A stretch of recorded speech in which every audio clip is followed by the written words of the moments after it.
All right, so we're working on this field.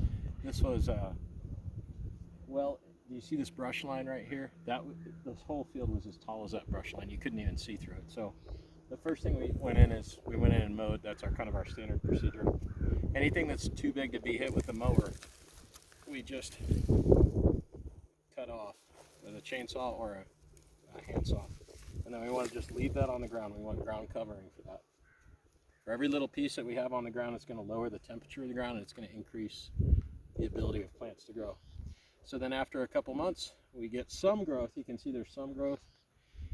And then we bring the cows back in for, what were they in here, about 4 hours, Sean? Yeah. Yeah, about 4 hours maybe. So really fast grazing. Well, what are they doing during 4 hours? They're rebalancing the ecosystem, and I've got a great example of this. So right here we have a plant. I can't tell you what it is. I'm not a botanist. I just know that it's been grazed because it was just bitten off. You can see all the points at which it was bitten off. Obviously a desirable plant. And then over here we have a perfect example of something that apparently nobody wanted. They either didn't like it, they didn't like the taste of it, or maybe it's too bitter. I actually know ranchers that will taste plants to see if they're bitter. But in the middle of that plant is this plant, which was grazed. You can see all the shear marks on it. They bit the stem because they apparently needed that.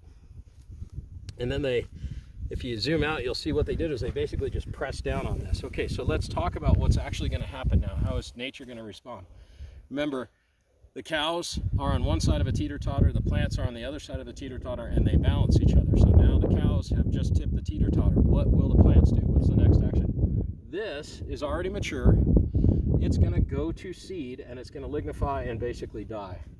This is going to reproduce because remember, anytime Grandma trimmed the rose bushes, they came back better, thicker, and more vibrant. What'll happen is this will bend over and it'll provide shade right here, which will lower the ground temperature here, and we'll get more growth, hopefully something like that. And then these will continue to grow. They've been damaged, so their first job is to go back to repair. They're going to have a deeper root system. They're going to be able to infiltrate more water, percolate more water.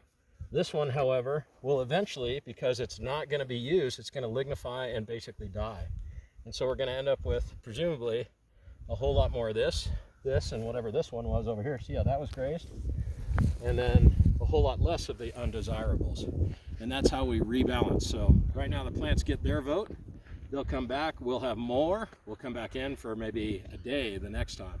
We'll graze again, and we'll just keep repeating this until we no longer have a brush land but a grassland.